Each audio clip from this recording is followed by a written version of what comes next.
One rapper insulted Tupac. 2. The boring music. Another confessed that his gangster persona was fake. I got homies that are in that shit, and I know people who are, and people around me. I mean, I'm not out here catching bodies and shit, obviously. And Soulja Boy torpedoed his credibility by telling a wild story about a home invasion. I heard you were at an album release party, you were at your house, and between 3 and 6 dudes. I bought this club in Atlanta called Excalibur. You bought a club? Yeah. Okay. These are rappers who ruined their careers with just one interview. Lil Xan, calling Tupac boring. During an interview with Revolt TV in 2018, Lil Xan was asked about Tupac Shakur. Instead of giving a respectful answer, he called Tupac's music boring. 2. The boring music. This upset many hip-hop fans, as Tupac is widely respected. The backlash was immediate, with fans criticizing him online and in person. The situation escalated in 2019 when a Tupac fan confronted Lil Xan at a gas station. Now, look at little get out! Hey, look at this guy pulling the gun. Feeling threatened, Lil Xan pulled out a gun. The incident was caught on camera and legal trouble followed. The man pressed charges, and in 2024, Lil Xan was ordered to pay nearly $8,000 in damages. By 2023, Lil Xan admitted he regretted his comment. He said he wasn't thinking clearly at the time due to substance abuse. He tried to apologize to Tupac's fans, but many felt it was too late. The damage was done. His career never fully recovered, and many in the industry distanced themselves. Once a rising star, he now struggles to stay relevant, with fewer collaborations and declining music sales. T.I., the gynecologist comment that shook the industry. During an interview on the Ladies Like Us podcast in November 2019, T.I. sparked outrage when he revealed that he took his teenage daughter to the gynecologist annually to ensure her hymen was intact. He even mentioned restricting her activities like biking and horseback riding, believing they could affect it. Oh. We have yearly trips to the gynecologist to check her hymen. Oh, hey. I'm done with you right now. She don't ride no horses, she don't ride no bikes, she don't play no sports, man. Just check the hymen, please, and give me back my results. Oh, dude. Expeditiously. No. Expeditiously. His comments were widely criticized as invasive, outdated, and controlling. The backlash was swift. Medical professionals debunked his claims, and social media exploded with criticism. Fans, celebrities, and talk shows distanced themselves from him, with some media outlets canceling his appearances. His daughter, Daya, also unfollowed him and liked posts criticizing his remarks, hinting at tension within the family. Very shocked, hurt, angry, embarrassed. Are you okay, though? I mean, honestly, I'm embarrassed, definitely, for sure. I'm trying to push it in the back of my mind, so I'm really not thinking about it. VH1 soon put T.I. and Tiny, friends and family hustle on hold, dealing a major blow to his public image. He later apologized on Red Table Talk, claiming his words were misunderstood, but many felt it was too late. Though he remains active in music, his reputation never fully recovered. Many in the industry and public still associate him with that controversial interview, making it a defining stain on his career. Azealia Banks, when valid points get lost in anger. During an interview with Hot 97, Azealia Banks emotionally spoke about cultural appropriation in hip-hop, specifically targeting Iggy Azalea. She criticized the music industry for favoring white artists while sidelining black creators. She called Iggy's success undeserved, arguing that black rappers don't get the same recognition. Okay, so here's the thing with Iggy Azalea. This is the thing. I feel just in this country, whenever it comes to our things like black issues or black politics or black music or whatever, there's always this undercurrent of kind of a fuck you. There's always a fuck y'all niggas. Y'all don't really own shit. Y'all don't have shit. You get what I'm saying? Yes. And that Macklemore album wasn't better than the Drake record. Her passionate words had merit, but her aggressive delivery led many to focus on the controversy rather than the message. She feuded with T.I. after he defended Iggy, mocking his intelligence and past legal issues. Her tendency to attack rather than debate made it difficult for industry figures to support her. Her appearance on Wild 'N Out ended badly when she accused the show of racism, and in 2023, she took it further by making insensitive comments about DC Young Fly's late partner. My boy Nick Cannon is so petty! How petty is he? He couldn't get Carter B, so he got Azealia ugly. While she still releases music, her career is now defined more by conflicts than hits, and major opportunities have dwindled. DaBaby, controversial Rolling Loud rant. On Rolling Loud, Miami 2021's final day on July 25th was packed with highly anticipated performances from Megan Thee Stallion, Post Malone, and many others. But it was DaBaby's set that immediately dominated headlines and for days after. DaBaby, who took the Ciroc stage right after Meg, surprised attendees by bringing out Tory Lanez. The year prior, the Savage singer had accused Lanez of shooting her in the foot, but the rock star rapper didn't stop there, and what came next fueled criticism. In clips from the live stream performance, DaBaby made homophobic and misogynistic comments.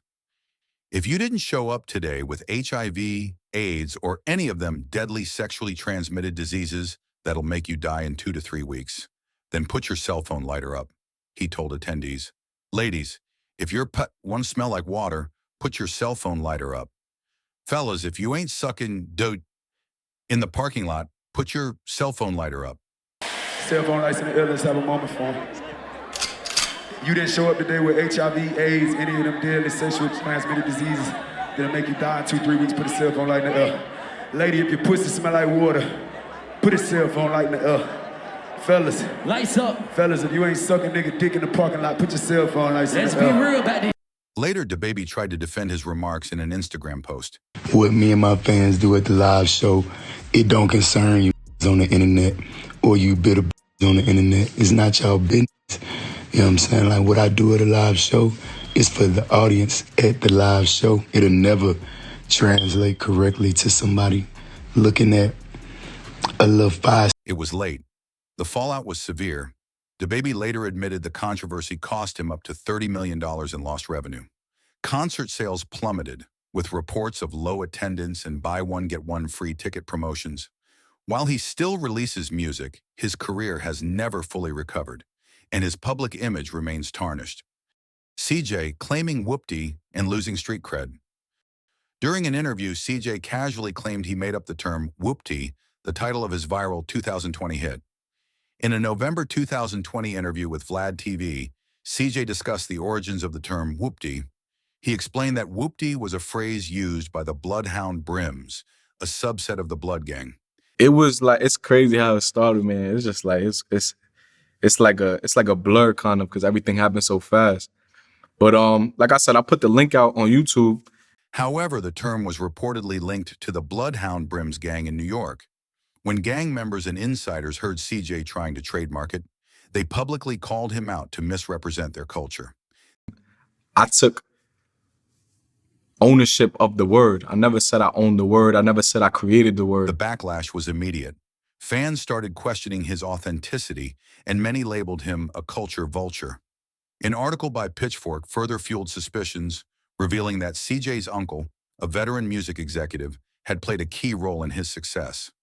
This led people to believe his rise wasn't as organic as it seemed. After Whoopty, CJ struggled to replicate his success. Warner Brothers dropped him, and his follow-up music failed to gain traction.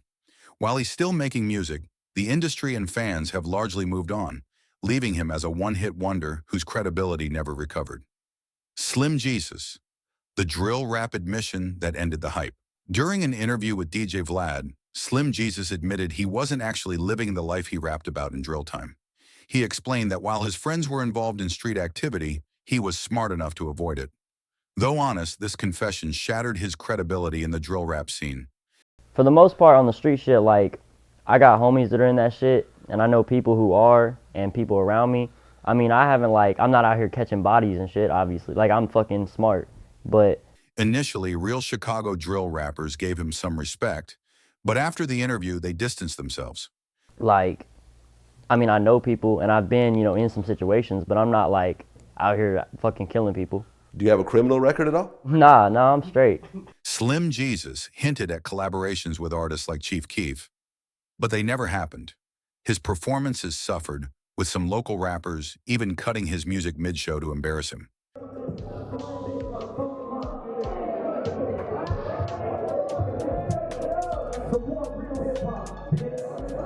Then leaked photos of him working at Walgreens contradicted his tough guy image, sparking online jokes and memes.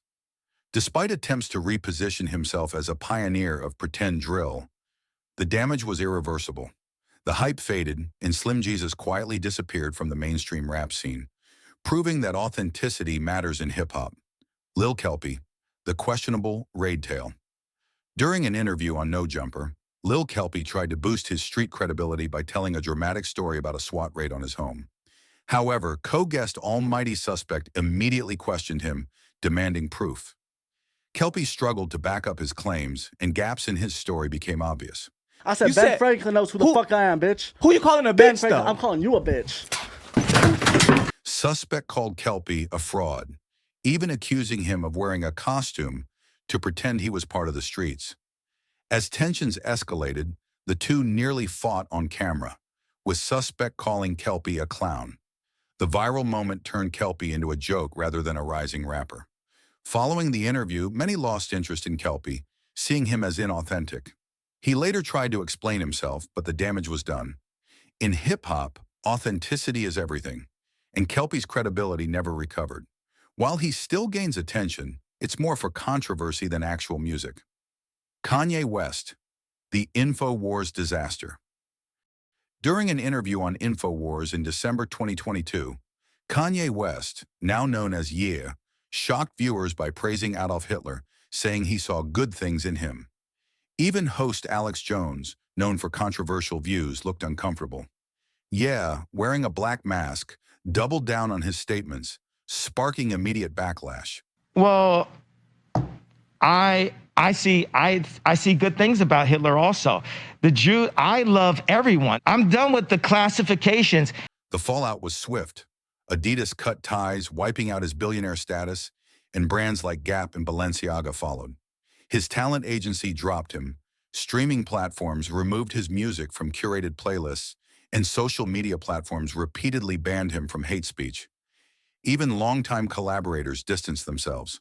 A Christian can stand next to anyone. We can go visit R. Kelly in prison.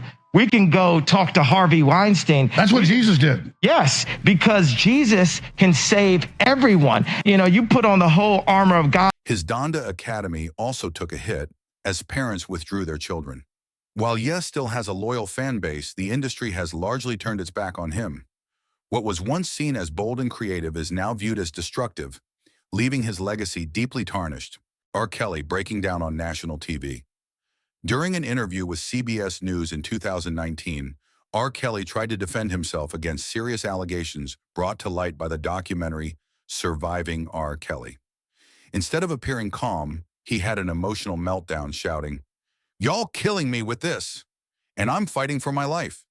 His outburst went viral, making him look more guilty than innocent. You're killing me, man! This is not about music! I'm trying to have a relationship with my kids, and I can't do it! Y'all trying to kill me! Y'all just don't want to believe the truth! You don't want to believe it! The interview backfired instantly. Memes spread online, former collaborators distanced themselves, and radio stations pulled his music. RCA Records dropped him, and the Mute R. Kelly movement gained unstoppable momentum. Streaming platforms removed his songs from playlists, and his career collapsed. Shortly after he was convicted on multiple charges and sentenced to prison, that interview, meant to clear his name, only sealed his fate in the public eye. Even before his trial, many had already made up their minds, and today, R. Kelly's name is forever linked to scandal and disgrace.